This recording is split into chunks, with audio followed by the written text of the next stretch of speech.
स्वामी जी, आप जब भी योग के साथ भोग की बात करते हैं ना, भोग मतलब खाने पीने की बात करते हैं, तो बहुत ही आनंद लगता है। और जो ये आप मिलन करवाते हैं ना, जो मिश्रण है योग और भोग का, मुझे लगता है कि इससे बेहतर कुछ हो नहीं सकता जीवन में।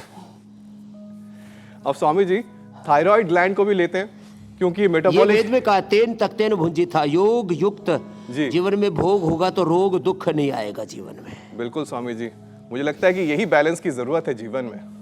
और जैसा कि हम बता रहे हैं कि थायराइड ग्लैंड जो है वो आपका मेटाबॉलिक मैनेजर है, आपके शरीर में बैलेंस रखता है कई चीज़ों को।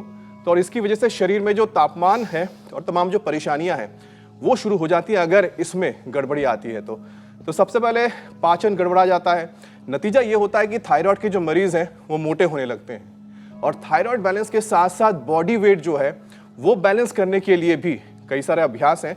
तो स्वामी जी, वो कौन कौन से अभ्यास है जिसके जरिए हम इस हमारे मैनेजर को ठीक रख सकते हैं और मैनेजर हमारे शरीर के बैलेंस को ठीक रख सकता है? स्थित कोणासन, चक्की आसन, भुजंगासन, सल्भासन, अर्धलासन, पाद वृत्तासन, द्विचक्रिकासन 1 राउंड पहले करा चुके। फिर भस्त्रिका, कपालभाति ये सब करें। और वेट के लिए गोधन, अर्क, मेदोहर, वेट गो, लौकी का सूप जूस में इसलिए मना कर रहा हूँ, अभी थोड़ी ठंड है। वैसे जिनकी पित्त प्रकृति है उनको तो अभी भी अच्छा रहता है, नहीं तो पित्त बढ़ा ही रहता है लोगों का, क्या करें। तो वेट के लिए पूरा पैकेज बता चुके। स्थित कोणासन, चक्की आसन का, भुजंगासन, सल्भासन, अर्धलासन, पाद वृत्तासन, द्विचक्रिकासन का। और पाचन तंत्र के लिए खाली पेट लिवोग्रिट खाने के बाद लिवामृत, जीरा, धनिया, मेथी, सौंफ का पानी, जो चाय के रूप में मैंने बोला था ना, चाय का विकल्प। ये पवन मुक्तासन, ये पवन मुक्तासन। फिर दूसरा है ये उत्तान पादासन, बहुत ही जरूरी है पेट के लिए।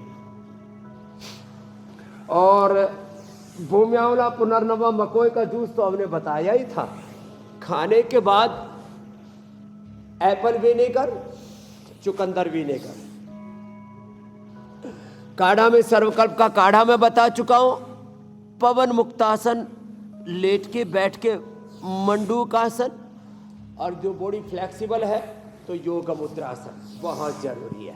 खाली पेट अनार, ये अनार, सेब ये हमारे दाएं तरफ रखे ही रहते हैं, इसलिए कि इधर हमारा ध्यान जाए। छोटा छोटा करेक्शन करने। जिनका पाचन गड़बड़ है वे सुबह खाली पेट क्या खाया करें? अनार। 1 अनार 100 बीमार, इसलिए कहा जाता है अनार। फिर अमरूद और जो है ना सेब ठंडे होते हैं, इनको एक बार स्टीम कर लिया करें। थोड़ा सेंधा नमक डाल करके खा ले, थोड़ा सेंधा नमक, थोड़ी काली मिर्च, पाचन दीपन बहुत अच्छा हो जाता है उससे। और पपीता, बग्गू गोसा, तो सुबह सुबह नाश्ते में अनार, पपीता, बग्गू गोसा, सेब, अमरूद। अरे साहब, एक चीज तो छूट ही गई, मूली खाओ।